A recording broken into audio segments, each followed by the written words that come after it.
San Joaquín y Santa Ana.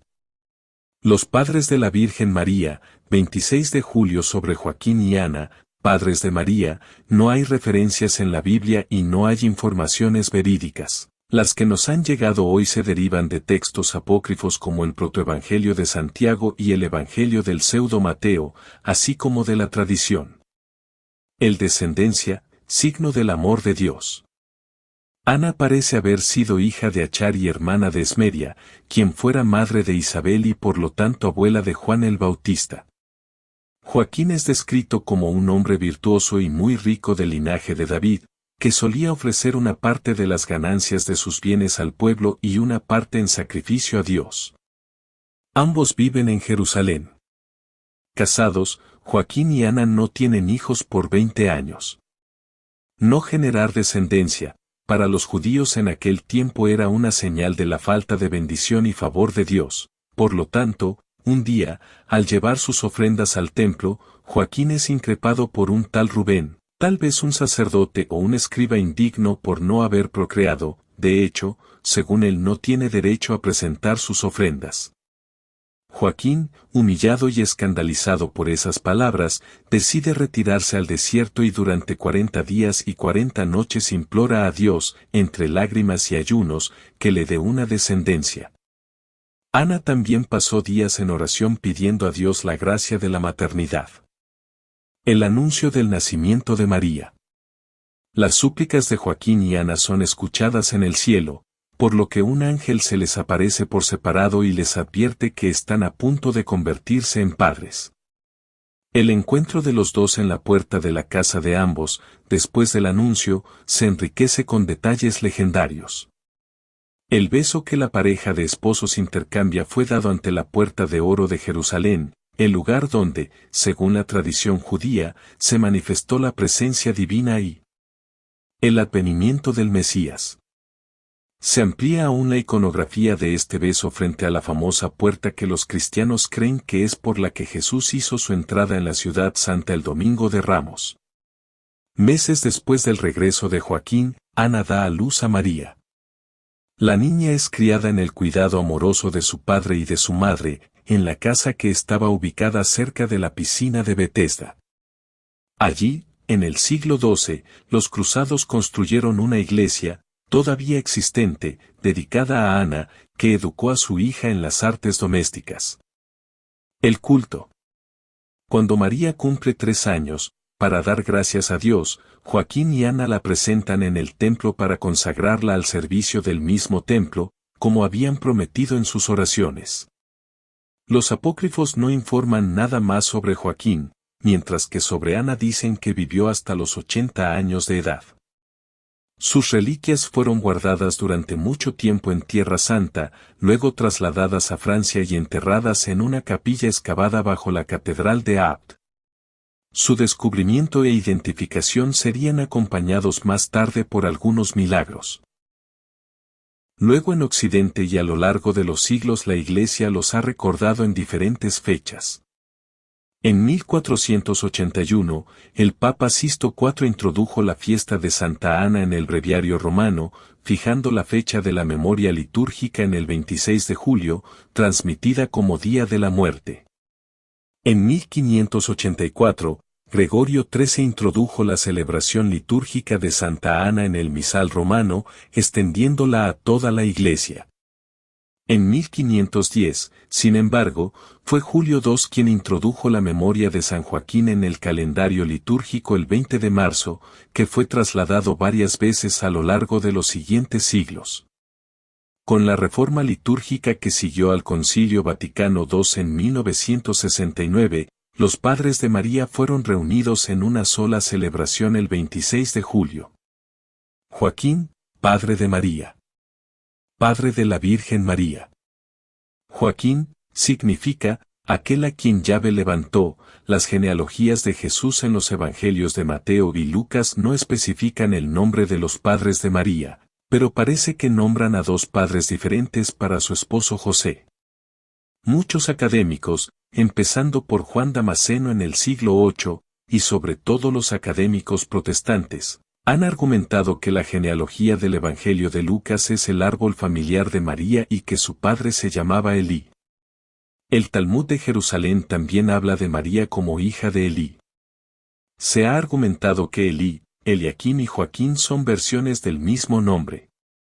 Para resolver el problema de que el padre de José sea distinto en ambos evangelios canónicos, uno descendiente de Salomón, hijo de David, y otro descendiente de Natán, hijo de David, una tradición del siglo VII especificó que Elí era primo hermano de Joaquín.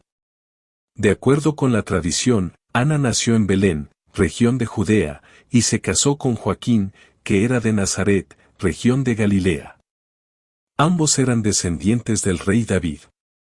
En el protoevangelio de Santiago, Joaquín es descrito como un hombre rico y piadoso, que solía dar donativos a los pobres y a la sinagoga de Séforis. Según la tradición, vivieron primero en la región de Galilea y, posteriormente, se asentaron en Jerusalén, en la región de Judea.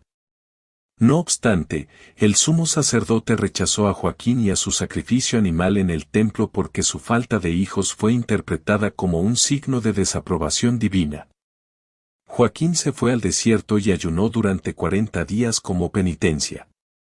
Unos ángeles se aparecieron tanto a Joaquín como a Ana para decirles que tendrían un hijo.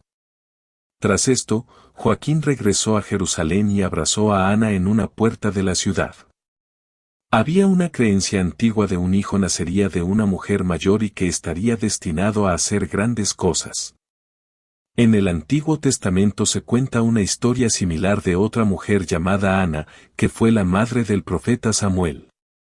Joaquín y Ana encontrándose en la Puerta Dorada es un tema popular en las representaciones artísticas religiosas. La historia de Joaquín y Ana se encuentra también en la leyenda áurea, hagiografía muy popular en la Edad Media, y ha sido muy representada en el arte cristiano, incluso cuando el Concilio de Trento limitó la representación de los evangelios apócrifos. No se añadió ninguna celebración litúrgica de San Joaquín en el calendario tridentino. Fue añadida al calendario romano general 1584 para su celebración el 20 de marzo, el día después de la festividad de San José. En 1738 se trasladó la festividad al domingo posterior a la octava de la Asunción de María. Para fomentar la liturgia de los domingos, el Papa Pío X trasladó la festividad al 16 de agosto, el día después de la Asunción, por lo que Joaquín sería recordado junto con la celebración del triunfo de María. En el calendario romano general de 1954 se consideraba festividad doble de segunda clase. En el calendario romano general de 1960 la consideró una festividad de segunda clase. En la revisión de 1969 del calendario romano general se unió esta festividad con la de Santa Ana, que tiene lugar el 26 de julio. El 28 de mayo de 1906, el Papa San Pío X introdujo la indulgencia de 300 días, que puede obtenerse una vez al día, por cada invocación de San Joaquín, esposo de Santa Ana y padre de la Santísima Virgen. La Iglesia Ortodoxa y la Iglesia Ortodoxa griega conmemoran el 9 de septiembre la sinaxis de Joaquín y Ana, el día después de la Natividad de Theotokos. La devoción a San Joaquín es moderna, mientras que la de Santa Ana es más antigua, al menos data del siglo V. También hay escritos de Sor María de Jesús de Ágreda y la beata Ana Catalina Emmerich que hablan sobre Joaquín y Ana, aportando detalles que no están en los evangelios canónicos. En el Islam, la familia de Imrán es el tercer capítulo del Corán, titulado así en honor de Joaquín. Imrán es como los árabes llaman a la figura de Amram, el padre de Moisés y Aarón. Los musulmanes consideran que Imrán, a través de Aarón, es ancestro de María y Jesús. Con el mismo nombre de Imrán, Joaquín es mencionado en el Corán. A Abu Talib, el tío de Mahoma y el padre de Ali, también se le llama Imrán y fue el padre de Talib. En 19:28 del Corán, el académico musulmán Ibn Kathir dice en su obra Tafsir Ibn Kathir que a Musa se le llama a Aarón, o hermana de Harún. Esto significa, o similar a Harún, a Aarón en veneración, porque desciende de él. Del mismo modo que se dice, oh, hermano de Mudar, para alguien que proviene de la tribu Mudari. También se ha dicho que la comparación con Aarón es porque es semejante en abstinencia y veneración. La figura de Imrán es venerada por los musulmanes por ser el padre de María y el abuelo de Jesús y también por ser uno de los profetas de Dios, como también lo fue Zacarías. Según la tradición, la mujer de Imrán sería Hanna, que en la Iglesia Católica recibe el nombre de Ana. Joaquín fue el marido de Ana y el padre de María, madre de Jesús, de acuerdo con la tradición católica, ortodoxa y anglicana. La historia de Joaquín y Ana apareció por primera vez en el Evangelio apócrifo de Santiago. Joaquín y Ana no son mencionados en la Biblia. Su festividad en el rito romano es el 26 de julio, fruto de los cambios del Concilio Vaticano II. Un matrimonio santo. Martirologio romano, memoria de San Joaquín y Santa Ana, padres de la Inmaculada Virgen María, Madre de Dios, cuyos nombres se conservaron gracias a la tradición de los cristianos. San Joaquín. Joaquín, llave prepara, fue el padre de la Virgen María, Madre de Dios. Según San Pedro Damián, deberíamos tener por curiosidad censurable e innecesaria el inquirir sobre cuestiones que los evangelistas no tuvieron a bien relatar, y, en particular, acerca de los padres de la Virgen. Con todo, la tradición, basándose en testimonios antiquísimos y muy tempranamente, saludó a los santos esposos Joaquín y Ana como padre y madre de la Madre de Dios. Ciertamente, esta tradición parece tener su fundamento último en el llamado Protoevangelio de Santiago, en el Evangelio de la Natividad de Santa María y el Pseudo-Mateo o Libro de la Natividad de Santa María la Virgen y de la Infancia del Salvador. Este origen es normal que levantara sospechas bastante fundadas. No debería olvidarse, sin embargo, que el carácter apócrifo de tales escritos, es decir, su exclusión del canon y su falta de autenticidad no conlleva el prescindir totalmente de sus aportaciones. En efecto, a la par que hechos poco fiables y legendarios, estas obras contienen datos históricos tomados de tradiciones o documentos fidedignos, y aunque no es fácil separar el grano de la paja, sería poco prudente y acrítico rechazar el conjunto indiscriminadamente. Algunos comentaristas, que opinan que la genealogía aportada por San Lucas es la de la Virgen, hallan la mención de Joaquín en Elí, Lucas 3, 23, Eliachim, es decir, Jehoachim, y explican que José se había convertido a los ojos de la ley, a fuer de su matrimonio, en el hijo de Joaquín. Que esa sea el propósito y la intención del evangelista es más que dudoso, lo mismo que la identificación propuesta entre los dos nombres Elí y Joaquín. Tampoco se puede afirmar con certeza, a pesar de la autoridad de los boyandistas, que Joaquín fuera hijo de Elí y hermano de José, ni tampoco, como en ocasiones se dice a partir de fuentes de muy dudoso valor, que era propietario de innumerables cabezas de ganado y vastos rebaños. Más interesantes son las bellas líneas en las que el Evangelio de Santiago describe, como, en su edad provecta, Joaquín y Ana hallaron respuesta a sus oraciones en favor de tener descendencia.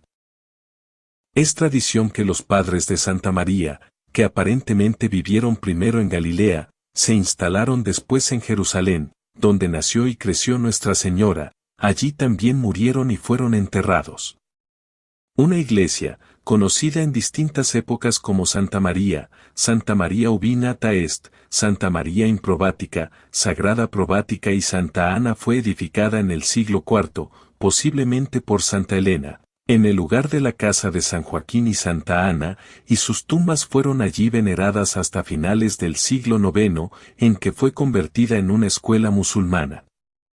La cripta que contenía en otro tiempo las sagradas tumbas fue redescubierta en 1889.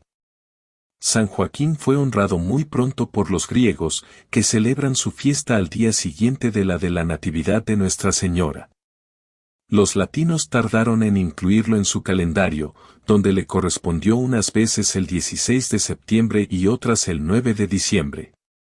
Asociado por Julio II, el de la Capilla Sistina, Al 20 de marzo, la solemnidad fue suprimida unos 5 años después, restaurada por Gregorio XV 1622, fijada por Clemente XII 1738 en el domingo posterior a la Asunción, y fue finalmente León XIII, el de la Rerum Novarum, quien, el 1 de agosto de 1879, dignificó la fiesta de estos esposos que se celebró por separado hasta la última reforma litúrgica. Ana. El protoevangelio de Santiago cuenta que los vecinos de Joaquín se burlaban de él porque no tenía hijos. Entonces, el santo se retiró 40 días al desierto a orar y ayunar, en tanto que Ana, cuyo nombre significa gracia, se quejaba en 2 quejas y se lamentaba en 2 lamentaciones. Un ángel se le apareció y le dijo: Ana, el Señor ha escuchado tu oración, concebirás y darás a luz. Del fruto de tu vientre se hablará en todo el mundo. A su debido tiempo nació María, quien sería la Madre de Dios. Esta narración se parece mucho a la de la concepción y el nacimiento de Samuel, cuya madre se llamaba también Ana, y Reyes, y los primeros padres de la Iglesia Oriental veían en ello un paralelismo. En realidad, se puede hablar de paralelismo entre la narración de la concepción de Samuel y la de Juan Bautista, pero en el caso presente la semejanza es tal, que se trata claramente de una imitación. ¿Qué les puedes pedir a Santa Ana y San Joaquín? La Biblia no menciona sus nombres, pero según una antigua tradición, los papás de la Virgen María se llamaban Ana y Joaquín. No sabemos mucho de ellos, a pesar de que son abuelos de nuestro Señor, pero lo que sabemos y suponemos nos basta para animarnos a acudir a su intercesión. ¿Qué les podemos pedir? He aquí 4 propuestas. Por los hijos. El hecho de que tuvieran a María, nacida sin pecado original y que nunca concibió pecado, no significa que se limitaron a amarla, alimentarla y cuidarla sin intervenir en nada al fin que ella ya era perfecta. No. Dios la puso en sus manos para que la criaran, la educaran, le fueran enseñando a desarrollar todas sus maravillosas cualidades. Quien tiene hijos puede encomendárselos a Santa Ana y San Joaquín, especialmente a las niñas, para que velen por ellas, las ayuden a saber mantenerse castas y a no dejarse influir por un mundo que las empuja a ceder a la tentación de ser usadas como objetos para satisfacer los deseos de quienes no las aman ni valoran. Por los yernos. Tuvieron el mejor yerno del mundo, el santo de los santos, el más virtuoso, que supo amar, cuidar, proteger y respetar a su hija toda su vida. Así como quienes anhelan una buena esposa para su hijo se encomiendan a los papás de San José, que tuvieron a la mejor nuera, quienes quieren que su hija encuentre un hombre que la ame, comprenda, sea siempre fiel, y con el que pueda formar un matrimonio en cuyo centro esté Dios, encomiéndenla a Santa Ana y San Joaquín. Por los nietos. La Iglesia celebra a Santa Ana y San Joaquín cada 26 de julio y suele festejar en esa fecha, el Día de los Abuelos. Podemos imaginar que vivían todavía durante la infancia de Jesús y lo amaron mucho y contribuyeron a su educación, dándole sabios consejos, frutos de años de experiencia, y fueron unos abuelitos muy amorosos y también, ¿por qué no?, consentidores. Quienes tienen nietos, pidan a Santa Ana y a San Joaquín que velen por ellos. Por los abuelos que no han visto a sus nietos. Hay desgraciadamente, muchos abuelos que sufren porque están aislados, sea en su hogar o en asilos o en un hospital, y llevan meses y meses sin ver ni abrazar a sus queridos nietos. Santa Ana y San Joaquín los comprenden muy bien. ¿Por qué? La respuesta la tenemos en la Biblia, en los llamados relatos de la infancia del Evangelio según San Lucas, Lucas 2, 1 a 40, y del Evangelio según San Mateo, Mateo 2, 1 a 23, que narran lo relacionado con el nacimiento de Jesús. Por ellos, nos enteramos de que en aquel tiempo hubo un censo, toda la gente tuvo que ir a empadronarse a la ciudad donde nació, y como San José era de Belén, él y María viajaron allá, y estando en Belén ella dio a luz a Jesús. Nos enteramos también de que en lugar de regresarse de inmediato a Nazaret, tuvieron que salir huyendo a Egipto, a medianoche, y podemos suponer que sin poder despedirse de nadie ni avisar a dónde iban, no fuera a ser que lo siguieran los matones enviados por Herodes, y se quedaron en Egipto quién sabe cuánto tiempo. Podemos imaginar que fue muy difícil para Santa Ana, que sin duda tenía todo preparado para ayudar a su hija en el alumbramiento, verla partir en las más precarias condiciones, con un embarazo ya muy avanzado y sin poder acompañarla y ayudarla. Y luego, para Santa Ana y San Joaquín debe haber sido durísimo que pasaran las semanas, los meses y María, José y el niño no volvieran y ellos siguieran sin poder conocer a su nieto, ni abrazar a su hija, ni ver a su querido yerno. Por eso quien tiene abuelitos que sufren porque en esta pandemia han quedado aislados, y en especial si no tienen celular ni internet por medio de los cuales ver a sus seres queridos, y se sienten solos y deprimidos, pueden encomendárselos a Santa Ana y San Joaquín, para que pidan a Dios que les dé lo que les dio a ellos, una gran fortaleza y serenidad para cumplir su voluntad, y la gozosa esperanza de volverse a encontrar, sea aquí o en la eternidad.